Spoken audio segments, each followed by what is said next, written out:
Hi everyone. How's everyone doing? How y'all feeling? How was week one? How we did? How did we do? How did we do with our morning pages? How did we do with our artist date? Oh, Kiara's back. Hey. Oh guys, definitely feel free to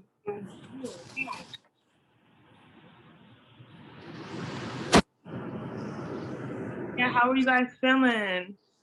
How was week one? How was week one? How was like doing morning pages? How did you stay committed to that?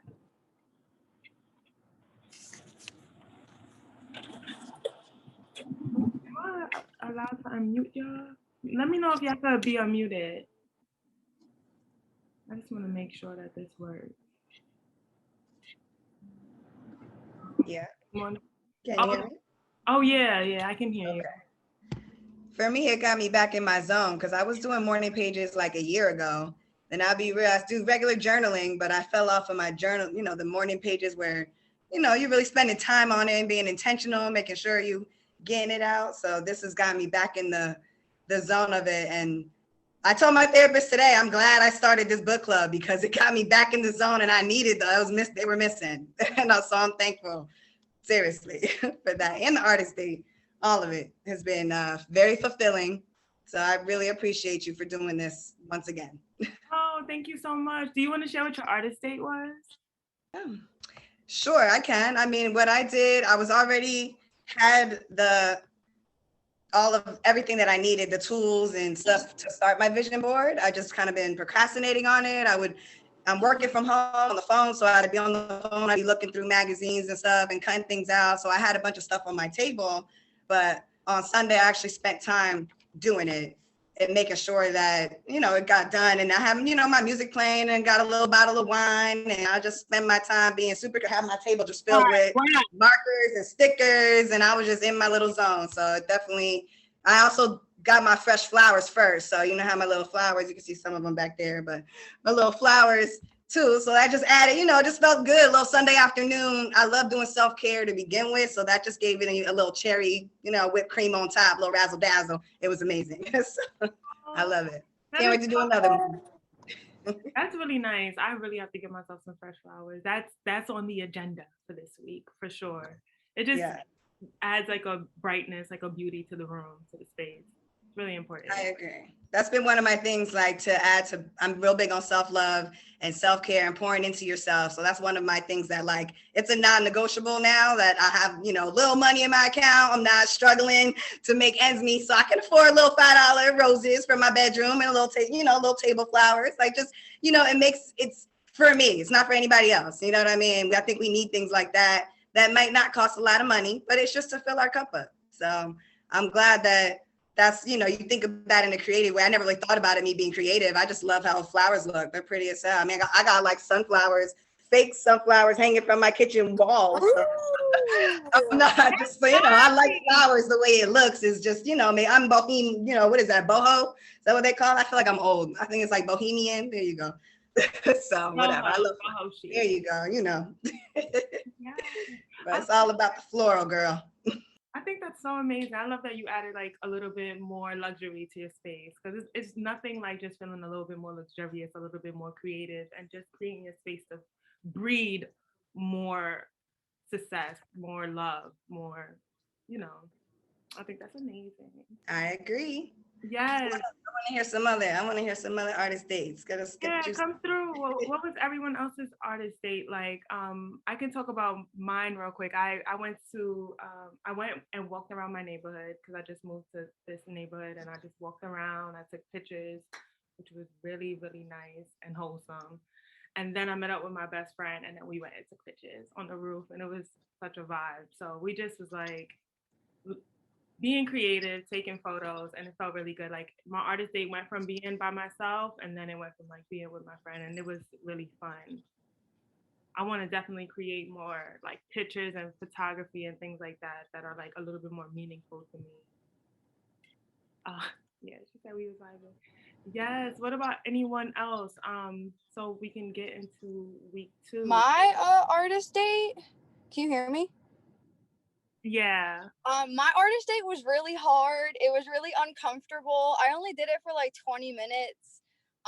What I had did was I was on Twitter and this girl had posted this coloring page she was doing, and it was so beautiful. It was a girl with plants and it was just really cute. So I was like, "Oh, I'm going to go print it out."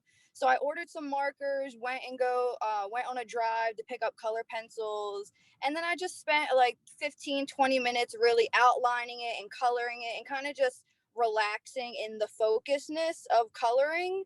But once I did it, it was awkward because I feel like my mind is always racing of like, I gotta wash my hair, I have to do this, have to do that.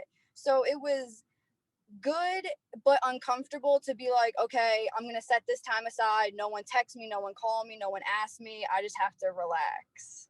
But it felt good in the end. Yeah. I love that you mentioned that because did you get a chance to read week 2? Yes, I just finished it. Did she not kind of talk about that? About how like Yeah, all it's the hitting. resistance? It's all hitting in the weirdest ways because I don't want to get too into it, but I'm dealing with my crazy maker mom, and I'm just like, no way. When she started talking about the crazy makers, I was like, we all know a crazy maker. And sometimes we are a crazy maker. But the way she just broke down different types of crazy makers, I was like, damn. Yeah, and even just helping people out. Like I have this problem where I'm naturally I could be guilted really easily if someone's like, "Oh, my baby's really hungry," or "I'm $100 short on rent," this, and that. Because I actually live in a hotel with my family. We had gotten kicked out of our house. So when I hear other people's stories, I'm just like, well, no one helped me, so let me help you. Like if I give 100, 200 will come back to me, no big deal. But as I was reading her story, or it's a woman that wrote this, right? A woman.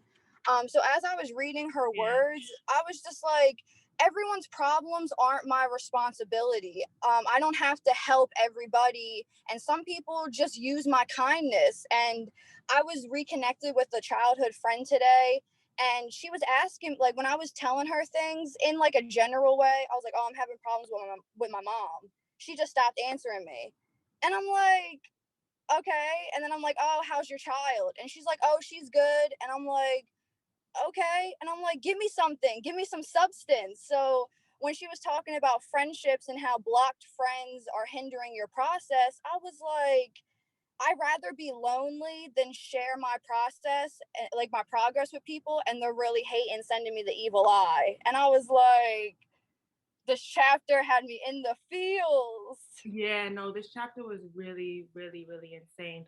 So quick introduction on anyone that's this is your first time here or you're circling back and this is week 2. Thank you for returning. But we are discussing The Artist's Way by Julia Cameron, and we're all on week 2. And week 2 is all about exploration. It's all about tapping into our inner child and our inner creativity, discovering new things that bring us joy and how to incorporate that back into our lives. And just how to play a little bit with our imagination, like how to add more adventure to our lives.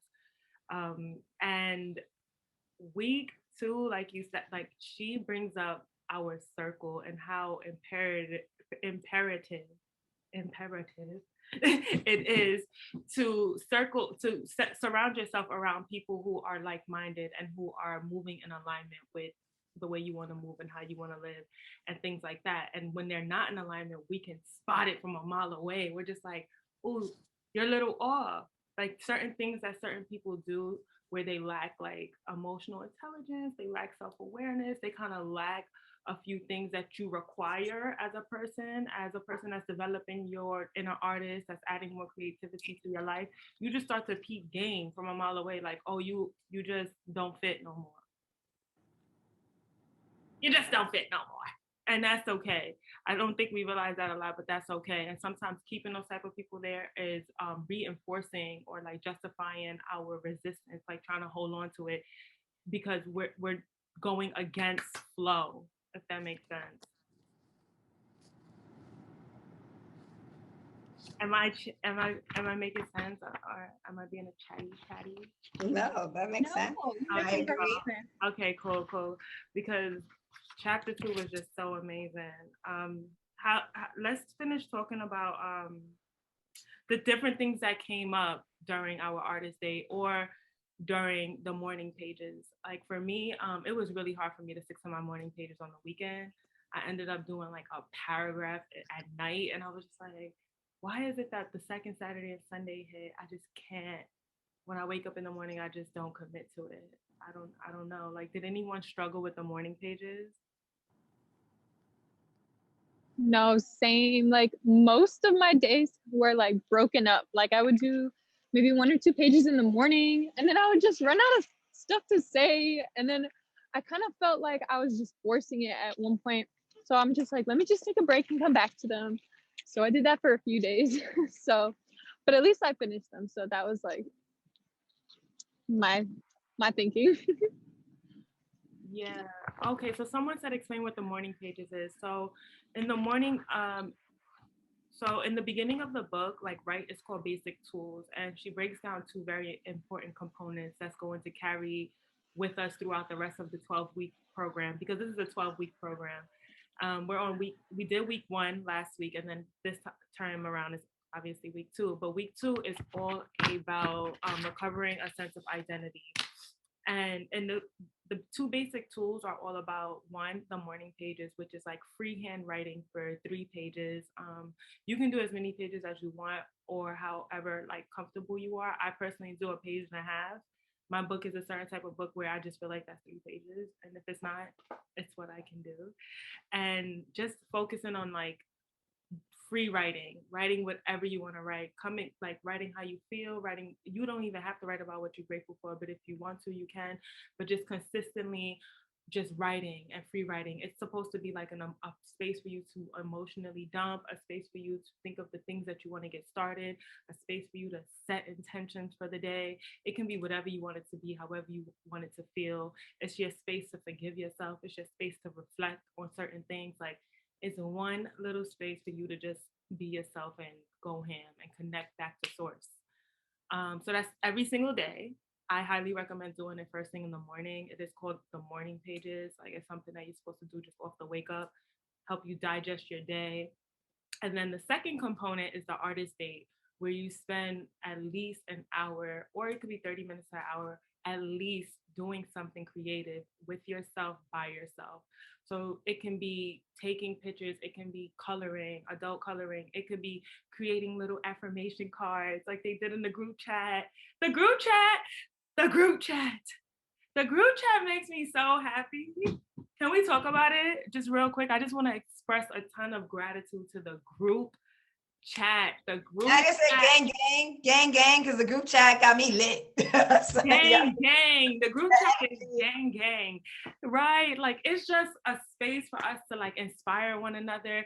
Every time I look at it, I don't catch up to everything, but I'm just like, ooh, okay, so everybody getting their life together. This is real exciting. It's just a vibe. So yes, I'm gonna drop the group chat information in here because it's a vibe. So yes, anybody else want to talk about anything that came up for them with the artist day or anything like that? I feel like I'm saying a lot, but I wanted to just piggyback. Well, I wanted to touch on what Alvina said about I have some of those moments where I love to write, but sometimes it's like just free writing kind of is hard for me where I'm like, I kind of, it starts to turn into like affirmations or intention writing. And I know that's okay, but sometimes I'm trying to, just literally get stuff out versus it turning into that. So I find myself where I'm like, I don't know what to write. I literally would just start writing that. Like, I don't know what to write right now. And then I kind of like started talking to myself, well, why is that? What am I thinking? And I was literally writing the words as I was saying them in my head. And by the end of it, I literally wrote another page. And it wasn't even like, it wasn't intentional. It happened on accident. But it was because I kind of fought past that moment of like, oh, let me come back to it. I was just kind of like, well, why can't I think of something to write? I am thinking right now, and just, kind of put it back on myself to just literally write what you're thinking and not judging yourself for not knowing what to write and not thinking you have to have something to write. Sometimes it could just be like, I don't know what I'm going to wear today. Like don't over.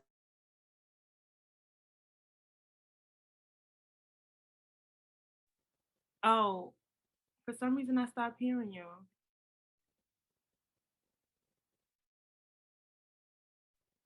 Oh, wait. Didn't, did anyone hear her? No, I You No, didn't did. hear she her. cut out. Am I breaking up? I think Yeah. I'm sorry. Can you hear me now? Yeah, we can hear you now. I thought it was just my computer. Like, I felt like you was going in and then it just went mute. Oh no. Well, I'm sorry. I talk fast too and a lot, so I apologize. No, But I'm just saying not to judge ourselves. I hope you heard that part. Just don't, writing pages is not the place or time to judge yourself, your writing, your actual physical handwriting, none of that. Like, don't, it doesn't matter. Nobody's looking at it. It's just for you to get it out. So that's what I was trying to end on.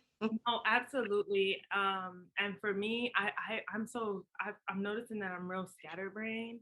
Like, I found myself like talking about the things I had to do, then talking about the things I want to do, then talking about how I feel, and like when this package is gonna come, and then how I'm gonna go from here to here. Like, I just was so scattered. I don't know why, but even like I just kept talking about different things. All topics were completely unrelated. But then I noticed that after I did that, my conversations throughout the day was a lot less scattered. Like, it was more like intentional, direct to the point. Like, I felt like I just kind of washed myself out during journaling type. Like, so that's what I'm noticing. Like, it is important, even on days where you feel like, yo, I'm bugging. I'm talking about a little bit of everything. That is a part of just flushing out your system and just helping you be a lot more organized throughout the day. Yes, okay, so let's get into the reading. If at any point people want to chime in, please chime in. Do not be worried about talking often. I talk a lot too. I talk a lot. So just at any moment, like pause me so we can talk together, because that's always a vibe as well. I just had a really quick question. If we can go back really quick about the artist date. So last week, my artist date was fine. I'm a crafter. I love to craft. And when I'm in my zone, I feel so relaxed. But this week's artist date was really, really impromptu. So I posted the affirmation cards and I really feel like they came out of a place of anger. Like I was like pissed, for lack of a better words. Like I was really, really like tired and emotional just because so much was going on for work. Things I can't control, but it's just like it was too much at one time. And so I felt like I was failing. And so I don't know, like I love words of affirmation, like just posting them and because that helps me, but I felt a little bit bad like after I was like, okay, this should never come from like a place of hate. Like even as I was creating, I was just like, really, I can't believe like every day it's the same bullshit over and over, nothing new. But then like after I got all of that like negativity and that dump out, I felt a little bit better. But I don't know if anyone else felt like that. Like sometimes we create, but it's coming from a space of anger, like when we are upset about something, but then it slowly passes. So maybe we're supposed to do that. I don't know if anyone else gets like that. So it's funny because I like have brought that up to my therapist where I'm like, I feel like I don't talk to myself the way that I should, right? Like I'm angry at myself or I'm sad or whatever. And she's like, remember, like feelings aren't bad. Like we tell ourselves that anger is bad. We tell ourselves sadness is bad. But it's like those aren't bad things. Those are just things that we think are bad because of how we view it. So I've started to like allow those feelings and like getting curious with those feelings, right? So it's like if I create art or I write and I'm coming from this utter place of anger, like that's okay because that's just telling me more about myself and my body and my reactions. And then I move forward because it's like consistently telling yourself that like you can't be angry or you can't be sad. I feel like is just not productive because like that is how you feel. And like if things are happening in your life to make you consistently angry, you can't ignore that. So like it's really hard to do, right? Because like you are programmed to think that you should not be sad, you should not be angry, you should be happy all the time. But I've really been like, okay, I'm angry, I'm gonna like feel it, I'm gonna understand where it's coming from, I'm gonna write about it, I'm gonna process it, and then like go from there. So I don't know if that like helps at all. Yeah, I really, really love that. I think that there's just like no one lane, no one street to like create. So if on days that you are a bit emotional and you're just like, oh, like I'm not feeling it, I'm sad or I'm angry, and you still make the cards like that. I still think that that's amazing and that works. Like I could just imagine because those cards was fly, so I could even imagine just like, oh, they done got me tight. But the way that C and then the Y came down when you did creativity, I couldn't even tell you was mad. And that's it's so interesting the way art works though. Like we are doing one thing and then the way it is perceived and how others will receive it could be totally different, but in the process of it you released a lot of emotions, you got in tune with how you really feel and why you really feel that way, and then turned around and created art with it. So I do think that like however your artist date looks, like it's not always gonna be peaches and cream. It ain't always gonna be smileys and daisies. Like it's gonna be what it is. Like sometimes one time I had an artist day and I was just crying the whole time. And I was in Machu Picchu, which is a very beautiful place in Peru. And I was just doing my artist day. I was journaling and I was crying. I was just like, this is so beautiful. Why am I sad? And then I'm just like, oh, but like I'm actually really grateful. And it just looks different. It looks different all the time. Like, and I think that's a part of our creative journey. And all these 12 weeks, we're just gonna be breaking down different layers of ourselves to connect back to source, to become more creative, to just add more joy to the life, like more adventure. So yes, I do think it's okay to cry and be sad and all those amazing things during your artist day because this is the time where we digest a lot of our lives. Can I add to that? Yeah. Hi. I'm sorry. So just starting out, like going through this whole artist way reminds me a lot of a story that I've read from a doctor who like writes a whole book about different fairy tales and stories and analyzes them as a connection to especially women and our inner nature. And a lot of that does tie into creativity. One in particular that stood out as I've been going through this was the story about a mother who was looking for her children in a dirty river. And she likened that like image of a dirty river to creativity. And as it gets dirty, that's how our creativity gets blocked. So we spend a large portion of our life trying to find ways to cleanse that water. And you talking about being angry while making your cards kind of brought this back because I'd seen somewhere that rage and anger actually has a really great place in the cleansing of our waters because fire does purify. So if you have to be angry, that's okay because that's another step into cleaning those rivers and unblocking ourselves and getting ourselves into that creative flow. So it's like just to also extend yourself grace in that too. Like it's exactly like it's cool to be angry because that anger also has a purpose as well. And when you start to think that it doesn't is when you tend to self-sabotage. So like just remind yourself and continue extending that grace and compassion for yourself. Like it's okay to be angry. I'm a human being, and that's also all a part of getting me back to that internal oneness or whatever source that we need to reconnect to. In the book, it's a little further ahead, but just a little deeper, I guess. In the book, she talks about how anger tells us a lot about ourselves, that anger points us in the direction of our boundaries. And I thought that that was like a really powerful statement. She was like, anger shows you a lot. Anger is what's going to set the tone. Anger is where you step up and you're like, oh, this is what I don't like and this is what I won't accept. So anger can be very, very telling. And I love that you mentioned that because anger is just, it is what it is. It's a part of the cycle, the emotional cycle. Okay, does anybody else have anything they want to add? Okay, cool. So on page 43, I'm not sure if we all have the same edition. I have this really old copy, but on page 43, which is literally the third page from week 2, she mentions poisonous playmates, and that kind of flowed into crazy makers, right? So she talks about having block friends, and in this in this part of the book, she says, do not expect your block friends to applaud your recovery, like your recovery as a creative artist, you finding yourself and you adding more joy to your life. Don't expect your block friends to applaud that. That's like expecting your best friend from the bar. Oh, it's saying my internet is unstable. Don't do that.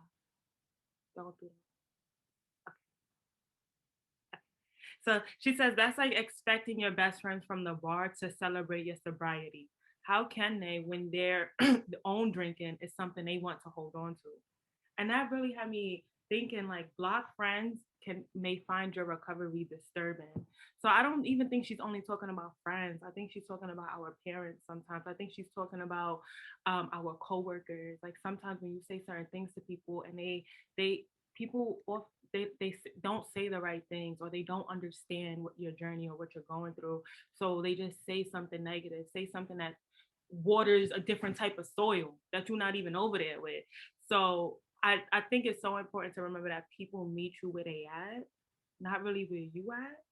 And she also talks about how Black creatives are easily manipulated by guilt. Like we start to feel bad that we just cannot have the same conversations with certain people anymore. And she's just saying like we never ever need to feel guilty about that because okay, so she continues on to say, be very careful to safeguard your newly recovering artist, right? Often creativity is blocked by falling in with other people's plans for us. We want to set aside time for our creative work, but we feel like we should be doing something else instead. I personally struggled with that with the artist date. I was like, I could be doing something else. I could be doing my work. I could be doing this. And it was so hard for me to sit down and just do my artist date for some reason. It was, I just couldn't do it. I was like, oh, just go outside, just do it. And I just kept procrastinating every single day. But then she continued to say, as Black creatives, we focus not only on our responsibility to ourselves, but on the responsibility to others. We tend to think such behavior makes us good people. It doesn't. It makes us frustrated people. And that's a real bar. That's a real bar. Like she literally was like, helping people don't make us good people. It makes us frustrated people. So how to find the balance between serving yourself and serving others is a great boundary to create, and a balance to create that will help you be a little bit more creative and tap in. What did you guys think about that line? That was a word for me. Yeah, I have Me a as question though well. about the. Wait, can y'all hear me? Yeah, Yeah, yeah. I had a question about the poisonous playmates. Okay, I'm not one to throw anybody in the bus, but say for instance, like your mama, like say like she's one of like the biggest like negative aspects of your life, like, but you feel guilty because people always say, oh, that's your mom, that's this, that, and the third. But I'm like, okay, I love my mom, you know, but I can't overshadow the emotional. I can't overshadow like the emotional like pain she has caused me, like so much more that I even had to move out. But like even though I go and visit her and she sweeps it under the rug, I still have this. I just want like I don't know to talk about it or just like an apology or something. But that's not her type of personality. So how do you like when one of the biggest like poisonous playmates is like somebody so close and you feel like you know that you have to like separate, but at the same time it's hard because they're so close. So how would you go about that? Anybody been there before? I kind of have something to say about that. I think that like for me, one of the most important things was to understand that the way that our parents are reacting has a lot to do with their own childhood trauma. And I think that sometimes like that, because for me too, like my parents are not the type who are going to come and sit down and apologize to me or something. I think a lot of us are from these cultures where our parents are just like, I'm not apologizing to my child. But for me, it was really just understanding that they have their own traumas and they're not even this generation that's like, I'm going to go to therapy for this and that. So for me, understanding their trauma helped me kind of let go of that anger because I'm like, here I am with my pain and I kind of have the awareness to be like, let me try to grow, let me try to heal, but they have that pain and they don't have that. So it kind of made me like feel bad for them. And I feel like for me personally, that helped me forgive and kind of build this new relationship where I'm not expecting them to be kind of like my comfort or give me closure in that sense. And I could just form a whole new relationship with them. I hope that helps. That did. Thank you. Can I say something? So you know what's crazy is like my parents are the same way, right? Like never would get an apology for them. So I'm like continuing on with my life. And then something happened and my mother apologized. It was crazy, right? And so I'm sitting here having this conversation with her and she holds herself accountable. She's like, I should have never had kids, da da da da da da. Like this is all my fault. And I'm still angry. I'm still angry. I got what I thought I needed, but I'm pissed, right? I have so much resentment still in my heart.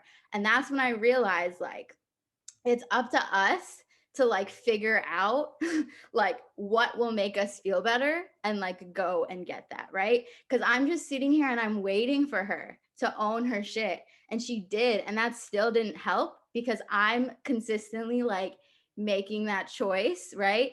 To hold on to this pain, and I'm not working through it, or I don't have the tools to work through it, or I'm like there's so many things.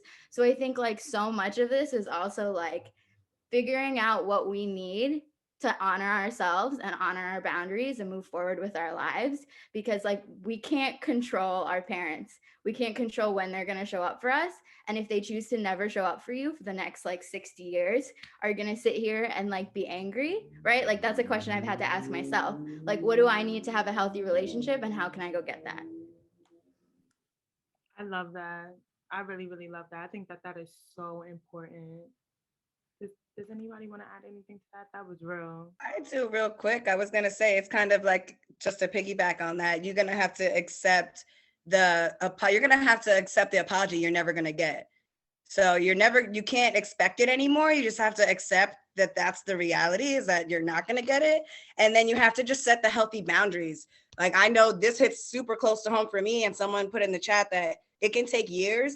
It does take time. It's not gonna be like an overnight thing, but you can distance yourself from your mom, your parents, whoever is toxic in your life. You can make the choice, and it boils down to you not feeling guilty for it, because they're gonna probably make you feel guilty for it or question why you're acting weird or distant or funny, or you know, you might not show up as often and they might press you on it. But understanding that you have to make sure you keep that space for yourself, the boundaries for yourself, because if they're disturbing your peace, then it's not worth it to let them in. And no matter who they are, no matter how close they are to you, your peace is what's most important. And if you don't make that a priority, other people will suck it from you. And like she said, our parents don't have the resources and the awareness and things like this to be able to talk to other people that went through these kinds of things to understand, oh, maybe I should think a little differently and handle this differently, right? But we can be better. And we always have that choice to say, okay, I'm learning from you and I learned how not to be, but I'm also going to keep my distance from you because that's what's best for me, right? And don't ever feel guilty for putting yourself as the main priority in your life. Right. Absolutely. That's it. Absolutely. When you guys read the part about the crazy makers, how did you feel? Like, did it come up a lot like, oh, you know someone, or did it come up a lot like, I kind of do some of this stuff? I personally feel like it came up for like almost everyone around me. And I felt guilty because of that. Because I feel like as my mother, for one, is one of my closest friends since like 5th grade. And it's also my sister. And it's just like, they're so blocked and they just bring all this like drama and energy all the time, but it doesn't like necessarily make them bad people, if that makes sense. Like I don't see them as bad people, but it's just so much drama that they bring 24/7 that distracts me, and I'm just like, oh my gosh, go away, I can't take it right now. But I don't know how to articulate that to them. But yeah, that was my experience. Yeah, no, totally. Julia Cameron kind of like skips over how to like deal with it when it's your family a little bit, but I do think that it is important because she makes it seem like you can just move away from them. Just like she goes to say like, if they're destructive, what are you doing involved with them? But this is just like, that's my mom though. How are you gonna say that? Like, you know, so I do think that she didn't like factor that in, but maybe she does down the line. Who knows? We're only on week 2. But I do like that she talks about different types of crazy ass people that's in our lives. And I'm just going to break down some of them that she brings up. She says crazy makers expect special treatment, even though they don't give it. They discount your reality. They spend your time and your money. They are expert blamers, like they are professional blamers. They create drama in places that it doesn't belong. They don't like schedules except for their own, and they create chaos, and they tend to deny that they are crazy makers. But then she also goes to explain, like, if you are involved in a tortured tango with a crazy maker, stop dancing to his or her tune. And I thought that was like, okay, so what does that look like? She says, pick up a book on codependency and get yourself to a 12-step program for a relationship addiction, which I thought was interesting. Like, sometimes do we feel like we surround ourselves around people that are not good for us because they reinforce our negative beliefs that we have about ourselves? Been there. Do they do that sometimes? Sometimes are we into that shit? Sometimes is it a sense of sabotage? Yeah, the sabotage part for sure. I spent like most of my 20s doing that in terrible toxic relationships. I knew these dudes wasn't nut shit, did not deserve a moment of me, and I was doing nothing creative. And it's crazy to me. It hit me like a brick wall. Like, wow, I was entertaining all these people. It was literally me doing it. That was sabotaging myself. I knew better. That's the only, the only answer. So yeah, that hit home for me too. I'm like, I was I'm like, not doing that no more. It really did. Like she forces us to take accountability in so many different ways and so many different relationships. So I thought that was really interesting. Like, do we sometimes self-sabotage because it's in alignment with our negative beliefs about ourselves? So yes. Does anybody else want to add to Crazy Makers? Because that was a crazy ass section. Question that came up for me that I would love if someone could answer. So that section on Crazy Makers was really hard for me because it's really hard for me to see things in like black or white. And it's like one question I had was like, where, if you are a crazy maker, like, is there no space for redemption for you? Right? Like within this book. And like also, what's the difference between like holding yourself accountable, right, for your own choices and your own being parts of self-sabotaging, all of that stuff. But then like I'm careful about getting into victim blaming, right? Like sometimes traumatic things happen to people and that's nobody's fault. It's like, right, like assault, things like that. So like where is that balance there? And like how, just anything, because I was struggling with that part.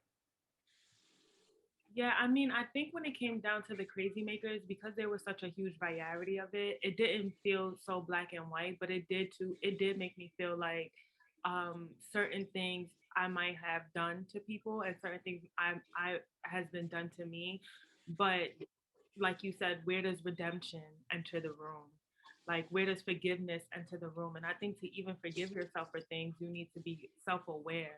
And I think that's what she was saying. Crazy makers sometimes aren't. So I think we could be a reformed crazy maker. I think once you hold yourself accountable and once you practice a sense of self-awareness, how crazy are you?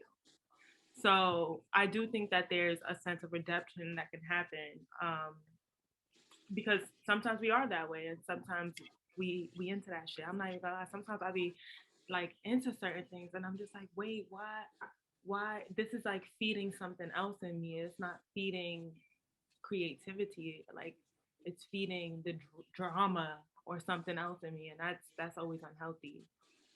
Oh yeah, boundaries are important. People are saying boundaries. You could reject the crazy behavior. Yeah, the chat is going off.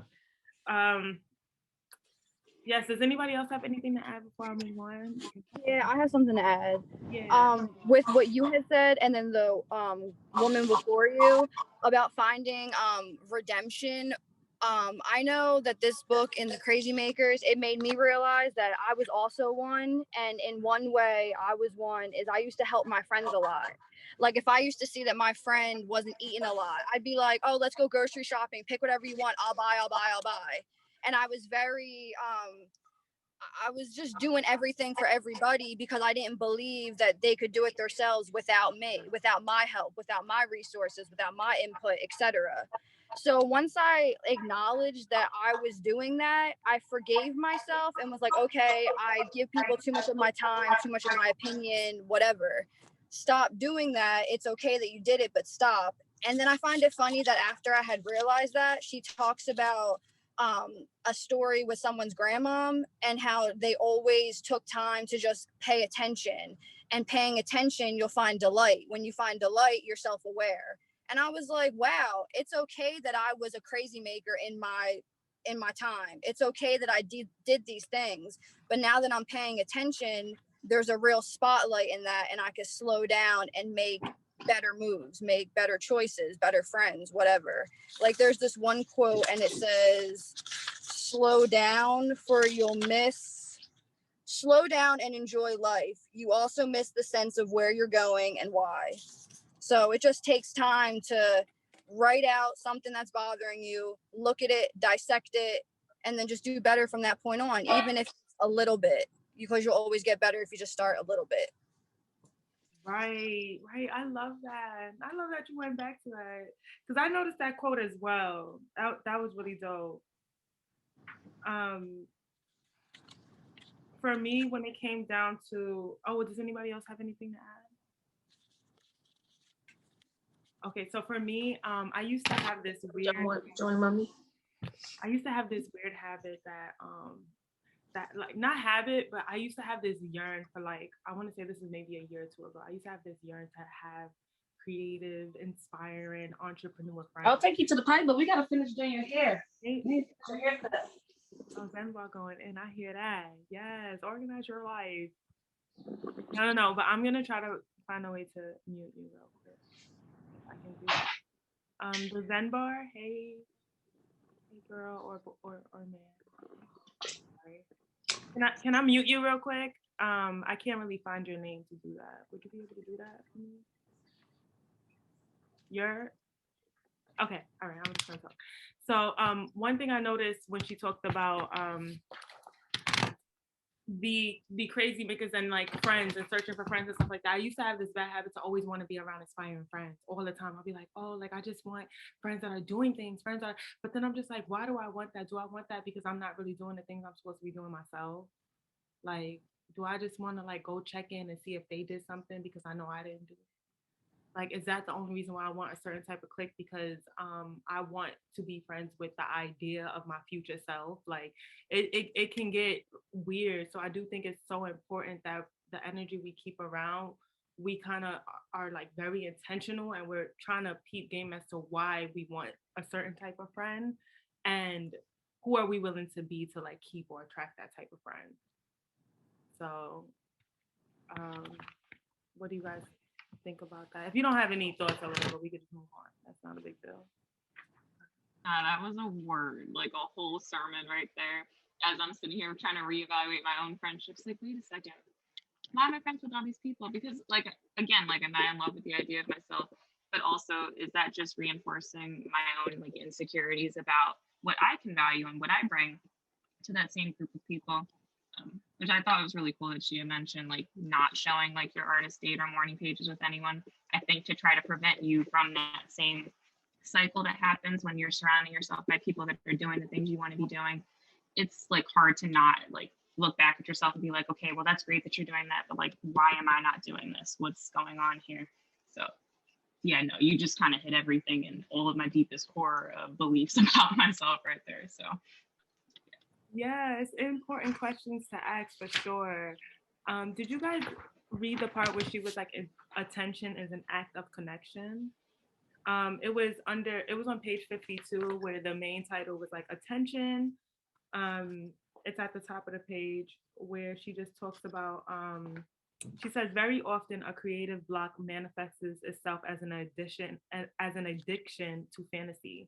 Rather than working or living in the now, we spin our wheels and indulge in daydreams of could have, would have, should have. Mm-hmm. One of the great misconceptions about this artistic is that it entails great swaths of aimlessness.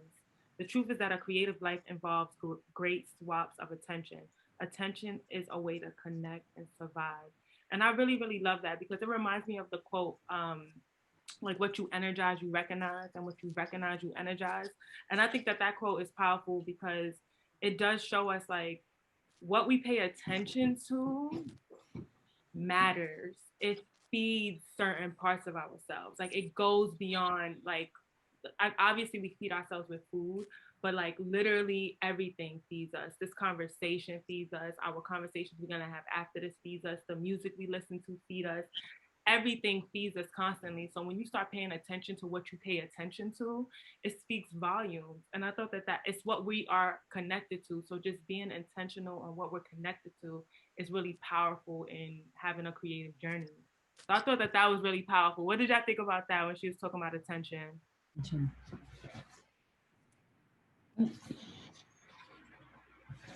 I agree with it for sure. It reminds me of, it's like kind of just puts a stamp on the fact that, you know, what we pour our energy into, basically kind of what you just said, but what we pour our energy into grows, right? So what's changed my life was in the last 2 years, I started this job and their training was a lot on like neuro-linguistic training, and it's a sales job, but they were teaching you really how to communicate. And it's definitely a lot of things that I can utilize in my everyday life. But one of the things was when you are in those moments, you catch yourself having thoughts, feelings, whatever. We know that they're fleeting, but questioning ourselves, like, how does this serve me? Or even in your relationships or what you're ingesting in your life and the conversations you're having and everything. It's just being more intentional in the moment of like, how is this serving me? Is it serving me? And what is it serving in me? Because sometimes being angry in the moment serves you, right? But then in the next moment, it might not serve you anymore. So you got to be aware enough to say, all right, this is not serving me, but what is going to serve me? So I like to in sales job, it's hard. You got to keep your emotions, right? So it's like, okay, how do I really want to feel? I want to feel powerful. I want to feel calm. I want to feel at peace. I don't want nobody stealing my peace. So that's how I choose to feel. So let me do what I need to do to get to that feeling. But I'll address that I feel upset in this moment. But now let me see what's really going to serve me. And let me dive into that feeling, because what I pour my energy into is what's going to grow. Right. So yeah, that's what I feel. Like that changed my life big time. Absolutely. And it begs the question, like, what does serving me look like? Exactly. Like, what does that even look like? And I think the more we do our morning pages and the more we take ourselves on artist dates, the more we connect with self, with source, with creativity, with joy, with our inner child, it goes us back to like, how am I really being served by my circle? How am I being served by my job? Like, is it serving me? Am I serving it? Just like, right. Are things in alignment? Are things in alignment? Like, are things clicking in this way? And if they're not clicking, what can make it click? I think that is just so important. I'm gonna put that down as a journal prompt. What is serving us? What does serving us look like?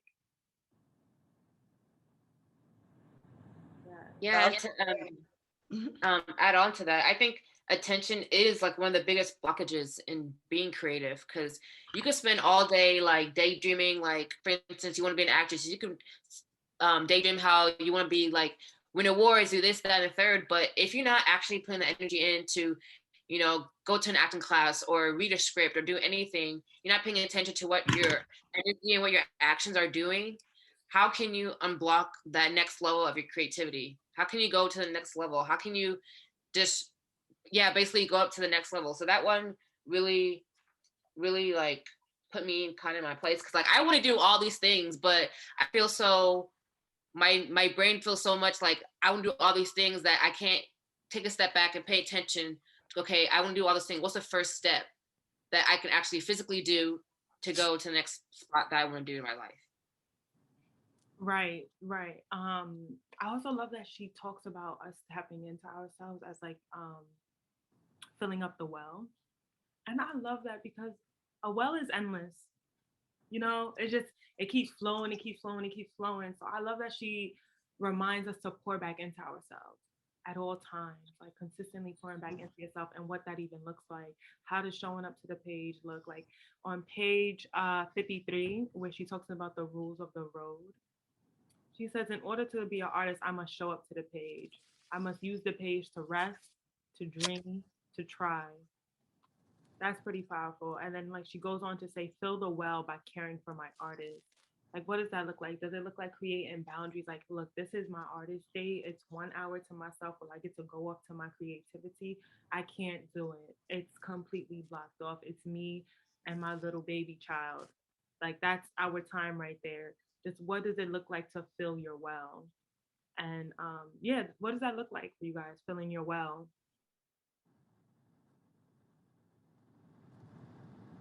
Oh yeah, Dee Dee said, I love when she said survival lives in sanity and sanity lies in paying attention. That was powerful. I was like, oh wow. This section was really hard for me, the rules of the road, especially number 8. Remember that the great creator loves creativity.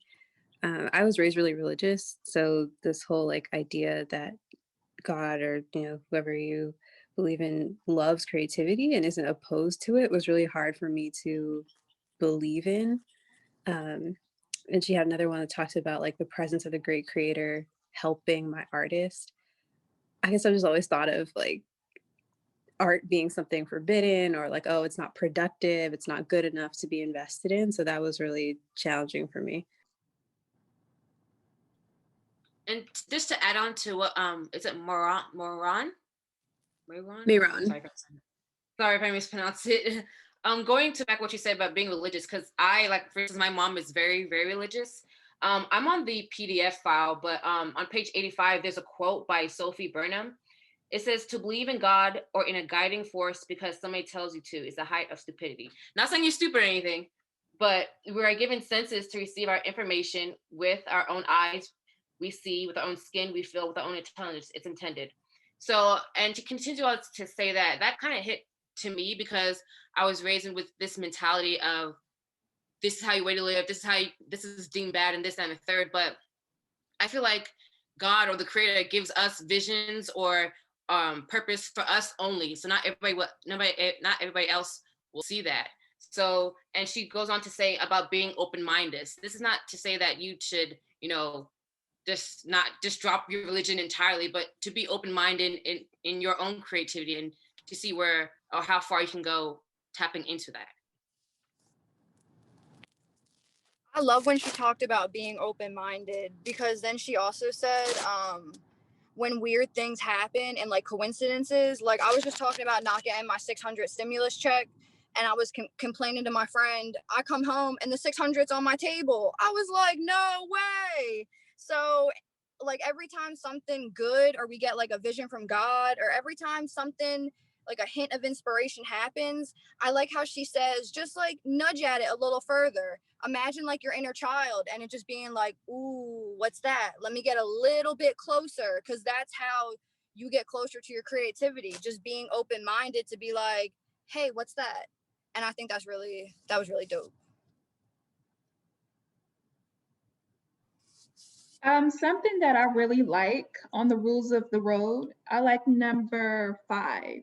Remember that it is far harder and more painful to be a block artist than it is to do the work. So sometimes I don't realize that me being a block artist is actually taking up so much more time that I could actually be putting into my work. But it's like, I love to self-sabotage. Like, I love it. It's like, I'll pay attention to my craft and then I'll see people's reaction and it'll be good reaction. But it's like, for me, I think I have a fear of actually being successful because me already being, I feel like I'm on ground zero with like everything. And I already get hate and I already get, jealousy. So I'm like, wow, imagine when I really make it. So it scares me. So I'm like, okay, I'm doing good work, but let me stop because I don't want to go too far. So I'm like, I'm gonna put in a little bit of work. I'm gonna put attention here. But when I see the fruits, instead of me being like so excited, I'll back up. So I like that she pointed that out. Like the same time you take procrastinating, you could take that time and put that time into like your work or your craft. Yeah, and I love that Moran added and said it's hard not to feel like my art is a waste of time. I really, really felt that way. I definitely felt that those statements because number 5 was my favorite too out of all of them, and I think it was particularly my favorite because sometimes things are just gonna be uncomfortable. Let's just keep it a buck. Like things are gonna be uncomfortable. So sometimes we have to think like I want to be uncomfortable in a situation that places me with my old beliefs, that keeps me complacent and docile, and with this old idea and just habits that I used to have. I'm uncomfortable there. I'm uncomfortable in my old habits. And then also just thinking about, but also uncomfortable in my new habits. And I even noticed that with the morning pages. I'm like, all right, this is a new habit where I'm doing it every single day and I'm just free writing. This is a little uncomfortable. But do I want to be the uncomfortable where in the end I feel like I just flush things out in the end, where I feel like I'm more at peace. I've explored clarity. Like in the end, I do feel like uncomfortability becomes rewarding when we start to nurture the right uncomfortable. Like it's gonna be too uncomfortable, but I'd rather be uncomfortable in the shit that's gonna help me. And oh yeah, somebody said get comfortable with being uncomfortable. That's a fact as well. Um, and she also goes on to say, remember that it is my job to do the work, not judge the work. So that's really, really important too. Just show up and just do it versus, I didn't do this or this could have been better or this. Just like, that's not even your job right now. That's not even your job right now. Like, your job is to just show up. Like, come through and show up, whether it's creating art, whether it's going after everything you want, just show up. And I thought that that was very, very, very powerful. And the last thing I wanted to say about the fear of success, that is so real, just being nervous of making it. But what helps me a lot is I tend not to think, I don't really think about the haters and things like that, or like people who's gonna try to sabotage it. I try my best to stay clear from thinking about the things. I think about how I'm going to be of service. I think about that all the time. Like when I'm even bigger than like how I am right now, how am I going to be of service? How am I going to show up for people? How am I going to inspire them? Like, I feel like my work is so important. It is so important. So many people need it. And that's what I focus on, period. I just be like, there's so many other people that need me. This is why I'm going to be this. I need me. I try to remind myself of that all the time. Like, aside from other people needing me. I need to show up for me so I can be of service to myself and to the world. So that helps me a lot. Like thinking about the good and how I'm eager to deliver to people. So I think that can maybe help you transition out of fear and to be successful, because when you do become successful and when you do get in that bag, you have to serve so much good. You have to really step into your good bag and really just help people out and make life better. Because that's what I really feel. I feel like, fuck is we doing here if we not making people better? Facts. And what they say, if you ain't got no haters, you ain't popping or something like that, right? Yeah. We're always gonna have somebody hating. It's all right though. We still gonna do our thing and shine. Cause you a queen. You gotta let it out, girl. Somebody gonna be mad at it, but let them be mad. You serving the greater good. That's what it's all about. I love that mentality, girl. That was a word. I was over here snapping like I was at the spoken word event. Yes, honey. Yeah, that's what I try to focus on. I focus on the people that I'm here to serve. That's gonna be so grateful when I speak. That's gonna be so grateful when I show up. So it's just focusing on that, like, and then that's it. Everything else works in its favor. I really, really feel in my soul that like the universe, God, your higher creator, the great creator, who we believe in, our higher purpose, come when we connect with ourselves and we align and move in alignment with who we're supposed to be. I really feel like they walk up to our door like, thank you. Maybe opening up the door. Thank you so much for coming because I've been waiting. That's the way they act. And then it's just more blessings after that. It's more blessings. And I think that it's just going through the process of the blockages, the no's, the can'ts, the habits, the bad habits, and just recreating new ones. It takes a while to create a new habit. What they say like 21 days. I think it's longer than that, to be honest. I feel like it takes me like 60 days to create a habit. So at least, right, like 60 days. But I do feel like the habits that we create shape the life that we live. And when we move in alignment, like really, truly, like the universe really be like, thank you. I've been waiting, sis. So, or bro. So, yes. Somebody said God reward. Add something to that? Yeah. Really good. That was like, yeah, I was snapping too.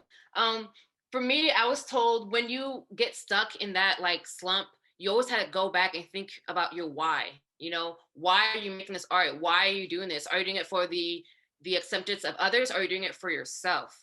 So when you do it for yourself, you like, I feel like all the other voices like immediately go away because you know what your purpose is and you know what the reason of you doing it.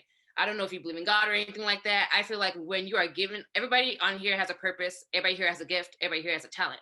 So when you're given that talent, I feel like it's up to us to give it back in some way.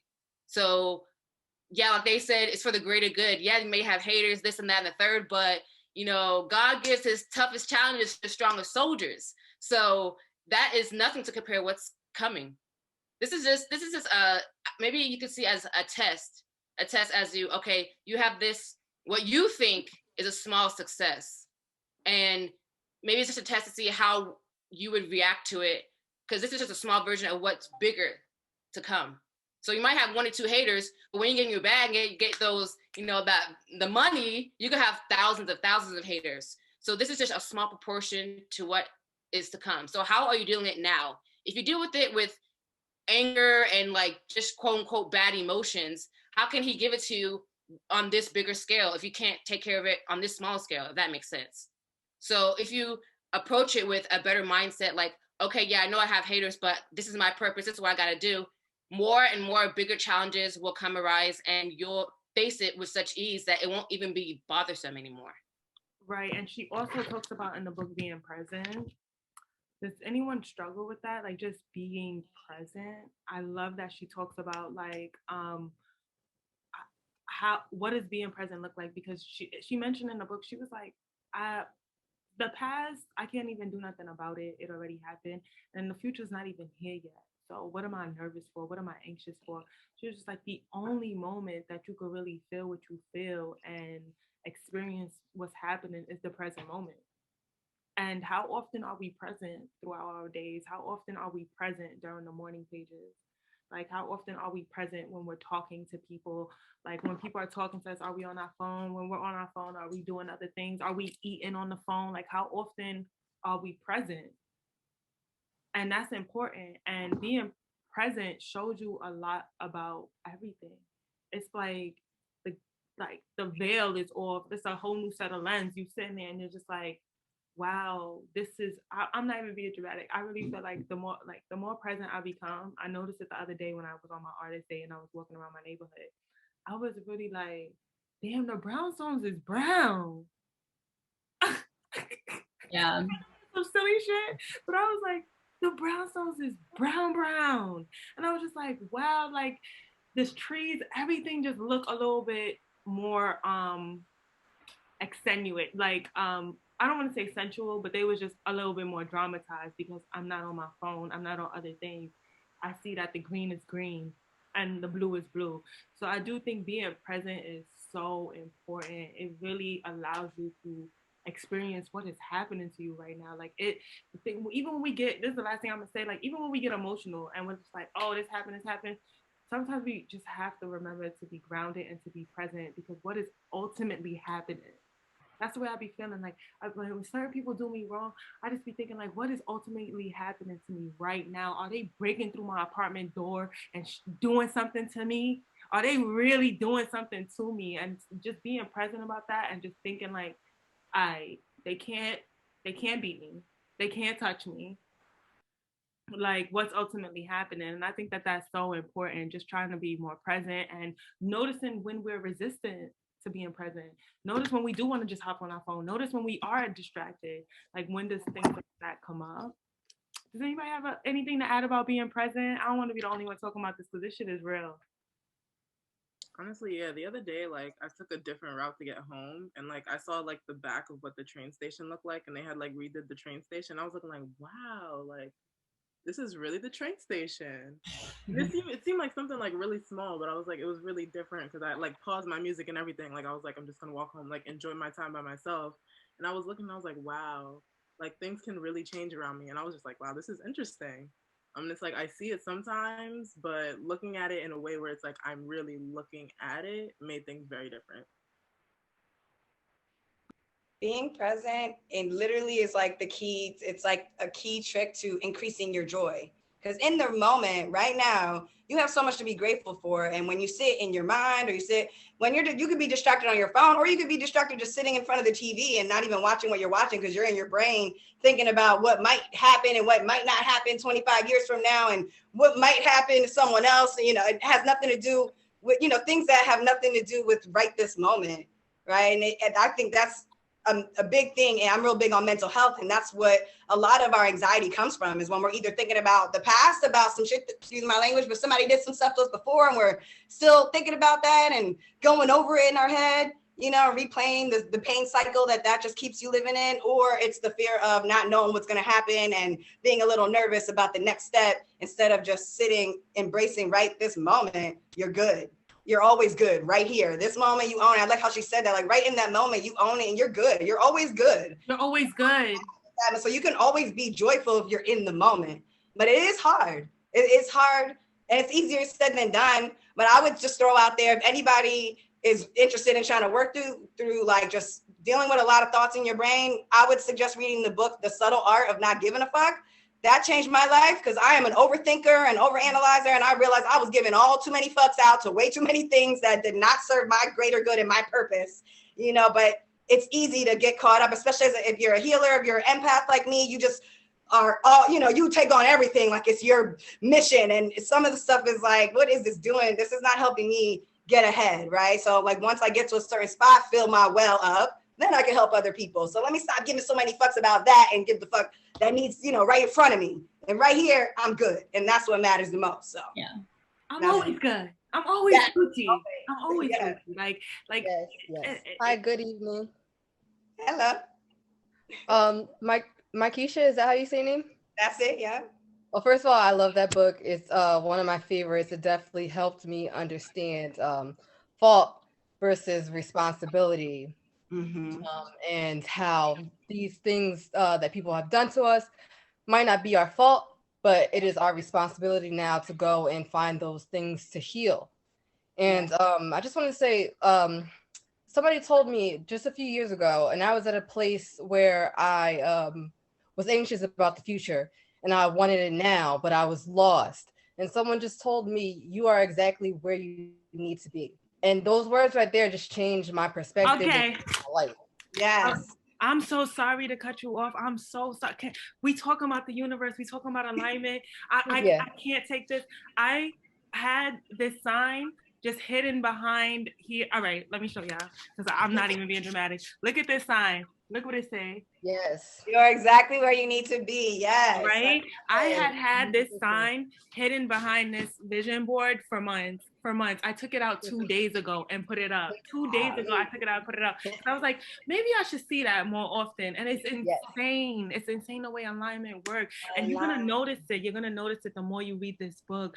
Like, it's going to be certain trigger words, certain things where she says something else. And then now all of a sudden your friend or somebody else saying it. And now all of a sudden you see it somewhere else. Like, or like someone on Instagram posts it or something. Like, it's things start clicking when we start clicking with ourselves. Like, it is insane the way alignment works. It's like, here's a treat. Thank you for hanging that up. Here's a little treat. Now I'm just gonna drop this in your book club right quick.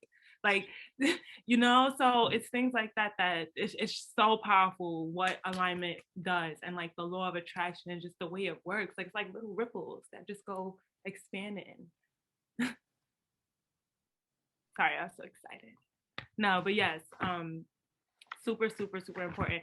So I love that we're segueing now into being present. There's another book called The Power of Now by Eckhart Tolle. That's a very powerful book. He writes a lot of really amazing books.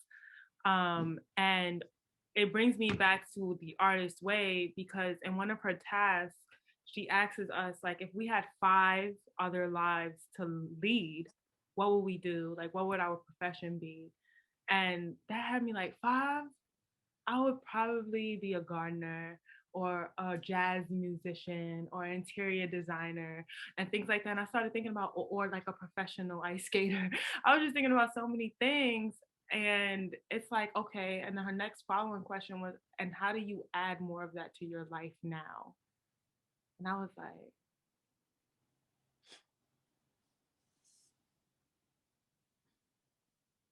why you gonna say that?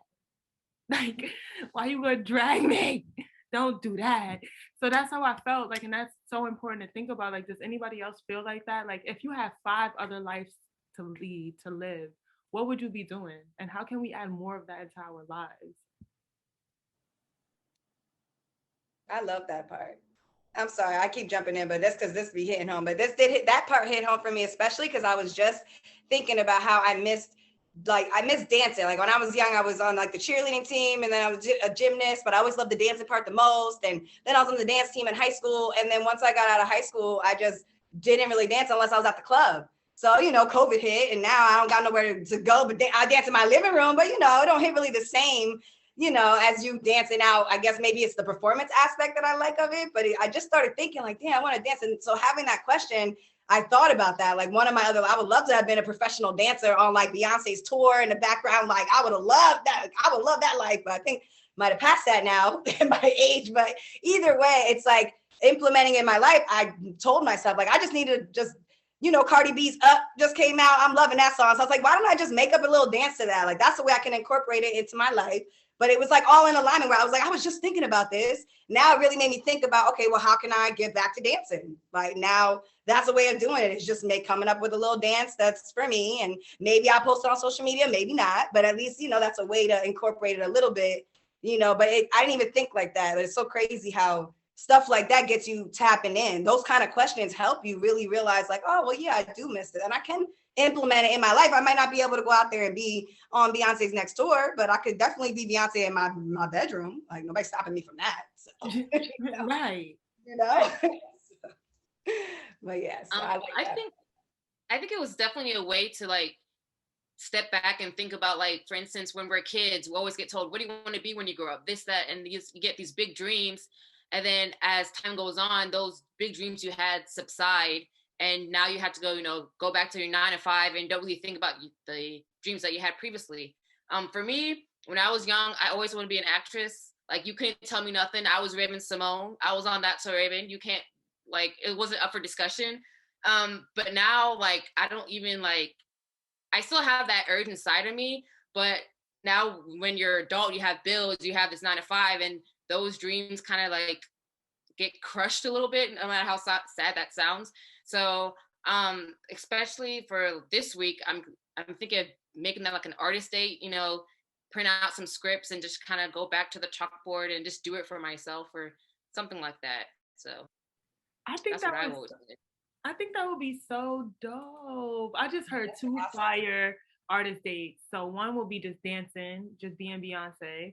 And then the second artist date could be for you could be like just acting and just maybe record yourself or don't record yourself at all, but just get in your bag. Did you at all see Malcolm and Mary? Okay, so I don't want to harper on that too long because I just have weird opinions about it. But there was just a scene where she just got in her acting bag, and it just goes to show like it like when we do what we're not what we're passionate about or the things that we're into or the things that we think we can do, when we tap into that bag, just do it. Just show up and do it. And we don't know what happens. Like when we're done being creative and the time, like we're just done dancing, we're like, okay, I'm done being Beyonce right now. Like that ripple effect, that little residue it leaves is just like now you're Beyonce in another conversation. Now you feel like a little bit more like Beyonce. Like now I'm texting with a little bit more like self-worth. You have to talk to me kindly because I was just Beyonce. And it shows up. It shows up in our morning pages. I was dancing like Beyonce. That ass is fat. Like you just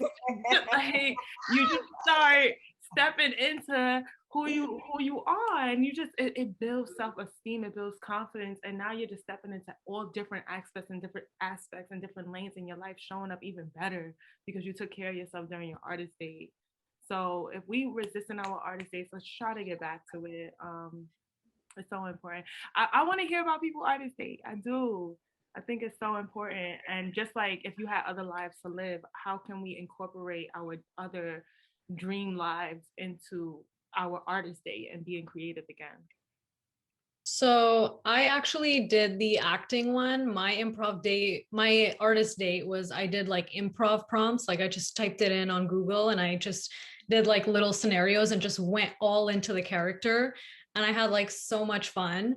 But speaking of resistance, it reminded me of this one moment that I had, because one of the prompts was actually to be a dancer and this whole like scenario with that.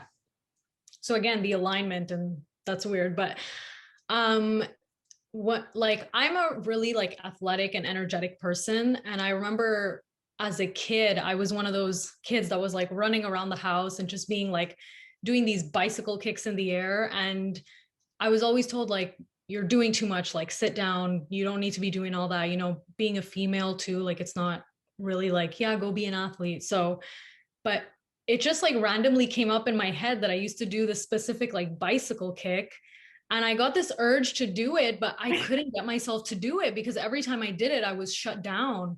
So it like made me super emotional, like I almost cried about it because I'm like, it's in my head and I know that I want to do it and I know that I can do it because it's not that hard. But it was just like every single time I did it, I got like shut down. So I couldn't get myself to do it. So now I'm like, you know what? My next artist date, one of my goals is going to be to like just do that bicycle kick just for the hell of it, you know? But it's crazy how much like resistance you face when you've been like shut down that much. But it's cool that she's making you confront it. And like, hopefully next week I'll be able to do it. Wish me luck, guys. Yes. I'm here next week and I won't forget. I'm gonna ask you next week. Yes, hold me accountable. Yeah, like, oh, you did that bicycle kick? Yes. We're all cheering for you. Yes, we are all cheering for you. It's also interesting. It's just a habit. So even if you don't do the bicycle kick, I love that you was just like, oh, I didn't do it, but I'm gonna do it next week. Like, oh, all I heard was I'm creating the habit. So I sat on that. So yeah, I think that that's something to be really excited about. Anybody else? What artist date are you guys looking forward to? I have something to say. Yeah. Okay, so for mine, I feel like in retrospect, I was kind of making like a lot of excuses. Like I was like, oh, we're in the middle of a panini, like I can't go anywhere.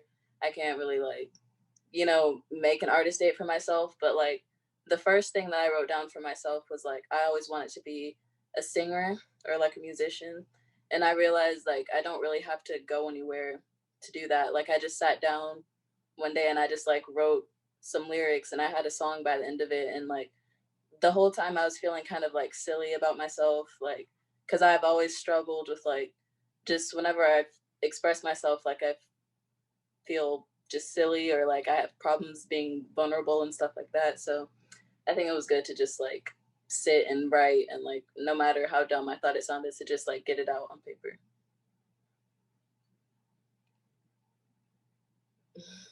Yeah, that's what's up. I was muted going, that's what's up. Okay. But yes, I think that's so awesome. That makes me smile so hard. What are you guys doing for your artist dates? How are we pouring into our inner child? I need some good ideas too, because I'm just like dancing, I'm coloring, I'm kind of doing the basics, the basics. I don't even know if that's, anyways, I'm doing the basics. I actually looked up like artist date ideas for quarantine, and there were so many ideas. So if you guys want to look it up too and get some ideas. Oh yeah, okay. Are you in the group chat? No, I'm not. I wasn't here last week. Oh well, welcome.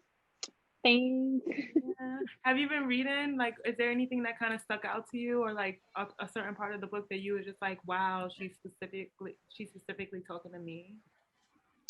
I really love the attention portion of Fruit 2. Just the whole, like her whole anecdote of her grandmother and how she pays attention to details, and like her life might not be like good to other people's standards, but she found like her own like moments of bliss and joy, like in the smallest like aspects. Yeah, I just really like that. So it was like reaffirming that like your surroundings don't have to be like picture perfect for you to find like happiness in them. So yeah. Yeah, I love that. I really do. Does anybody else want to add anything? Yeah, for my artist day, I think I'm gonna cook. Because when I cook, I just get in the zone. So I'm gonna cook. I'm probably gonna do like a spa day. And I really want to do karaoke. I think karaoke is gonna be my thing. And then on Valentine's Day, so I'll probably do karaoke by myself. And then my friends are coming over. So I'll have like a artist date and then like a group date. I think that's how I'll spend my Valentine's. Oh, that's nice. That's gonna be a vibe. I think that that's important. Some alone time and then some friend time. Yes. I'm trying to do a paint and sip with like a YouTube video. Oh, nice. How that works. So I'm gonna get all the supplies, get my Moscato, and and try and paint some pretty sunsets or something. Oh, that's gonna be nice. I want to see some. If you want to share, of course. I would share, yeah. Oh, there's something I wanted to add, because when we're talking about being present, I saw a lot of people saying how they're like, they have a, like on the group chat, a lot of people saying that they have a fear of like the future and like how you have different versions in your mind. And I understand that, because that's how I was definitely like last year. But I think one thing I definitely learned because of this pandemic was that I spent a lot of time in February before shit hit the fan, wondering about, oh my gosh, I don't have a job. Oh my gosh, I have this job. I don't like this job. I don't like my roommates. I don't like my room. And then everything completely shut down because of the panini. So, and then after that, I was like, I spent so much time and energy thinking about the future that didn't even happen. I was like, my whole complete future had completely changed. I was in New York. I was working in a law firm. And now I'm in Nigeria with my parents and I'm not working. And that was not even on the list at all of the different versions I thought my life would turn out.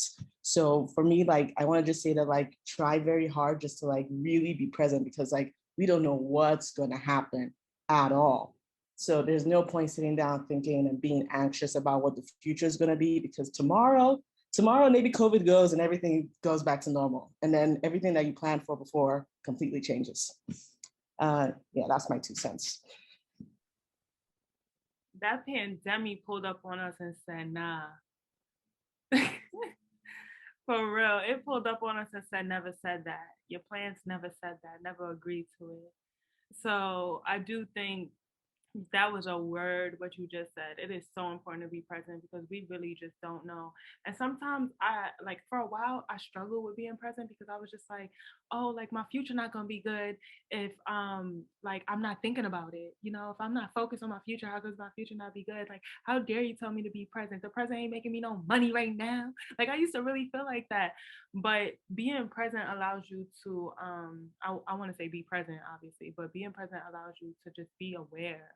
And I like it here, because whatever I'm doing now is going to create a ripple effect. And regardless, if I'm doing right now what I'm supposed to be doing, the fruits of my labor is going to maximize down the line. That's the way I just see it. That's the way I try my best to see it, because some days that's not always the case. I'm like, and I think that's the same thing works for negative things. Like when you're doing something negative or you're doing something self-sabotaging, it creates a little ripple of more self-sabotaging shit. You know, like when you wake up late, now your ass is rushing, more sabotaging shit. Like when you procrastinate and now you're anxious, more self-sabotaging shit. Like it just could get crazy. Does anybody else feel like that? Like everything we do, like just like kind of struggling with being present. And then I'm gonna wrap this up and talk to you guys about week 3. Yeah, for me, like my current like way of expression is through pole dance. And I had a block like a couple weeks ago where I was just like, why am I not like a professional? Like, and I just started a couple months ago. And so I was like having a really tough time, and I went to some of my teachers and I was like, guys, I don't know what's happening. Like, I just feel like I'm not getting better. And they were like, okay, like we want you to take a break. Like, and then when you come back, like, be okay with where you are. Like, you're not going to be able to do certain things. Like, everybody's journey is very different. And so like, I always have this thing where like I listen to music and I'm thinking of things that I could do when I get there versus like, here I am right now and these are the things that I am capable of doing and being okay with that and like where I am in the moment than like where I could be at like year 3. I talk about this often with my clients, with my friends, in my relationship with my parents. I talk about it all the time. It's just this weird idea that sometimes I used to have where I would be like, oh, when I get this, I'm gonna be happy. When I get my money, I'm gonna be happy. That's when I'm gonna be happy. That's when I'm gonna be able to play with my artists. That's when I'm gonna be creative. I'm going to be more creative when I make this amount of money. I'm going to be more creative when I move out and I'm in this type of space. I'll be more creative when I get a car because I need a car. Like it was just always like creating a condition on my happiness, creating a condition on my creativity, on my joy. Like we cannot be creating certain conditions. Like we have to live in the present and live in the now. Like it's really the only moment we can control. Like, yeah, try to stay away from that. Somebody just said that's how it really be. It really do be like that. Like when I get here, that's when I'm gonna feel this type of way. We have no idea what shit gonna be hitting for when we get there. We have no idea. It is arrogant to think that we do. Like that's not true. So yes. But guys, you only have one. So to wrap this up, week 2 was phenomenal. We've talked about artist dates and things that we're looking forward to this week. I'm excited to speak on next Tuesday to see if Chan, I'm sorry if I'm pronouncing that, see if you do your bicycle kick and just like checking back in. Chandan. Oh, Chandan? Chandan. Oh, Chandan. Well, you could call me Danny because that's way easier. No, okay, I'll try to practice that and then also call you Danny, whatever you prefer. I don't mind either way. People call me both, so it's fine. Okay, yeah. Well, I hope that you get your kick, Danny, and like things work out for you. Yeah. And just like you're welcome. And so week 3, right? Week 3 is all about recovering a sense of power. This week is all about dealing with unaccustomed bursts of energy. Sometimes it's sharp peaks of anger and joy and grief. And we're stepping into our power and what that looks like. You will be asked to consciously experiment with spiritual open-minded. They asking us to be open-minded. And I'm gonna let y'all know, chapter 3, she drags anger. She will, like, when you're angry or anything like that, she will drag you like, this is why you're feeling angry and this is what it's supposed to teach and show you. Letting you know right now, it's a drag. But I love it. It's an important drag. It's a drag that we need. But yes, if anybody has any questions or any last tidbits, I'm gonna wrap this up. I'm excited for week 3. I will be posting this on YouTube. I just want to make that clear, and I'm posting it on YouTube, and I'm also posting. I created a blog for this book club with different journal prompts, depending on like the different things that we talk about, the key points that we made, and also some of the journal prompts provided in week 2's reading. But guys, thank you so much for coming. If you guys want to add anything before we close up, we can do that in the group. No, the blog is on my website. I just sent over a link to the group chat. Does anybody have anything they want to add? Quick question, does rollerblading count as an artist? I low-key want to go rollerblading, and I feel like this gives me an excuse to be 33 rollerblading in the park. Absolutely. Okay. Thank you. Just needed that confirmation. I was going to do it anyway. No, I'm just kidding. Rollerblading is so fun. It is my love. I've rollerbladed in like 25 years. No, 20 years. I would say 20 years. So. Do you have rollerblades? No, I don't. But this gives me a reason to go find some on Amazon. Or do you have any tips of where should I go to, like Army and Navy? Do they have one in Georgia? I don't know. I went to Modell's.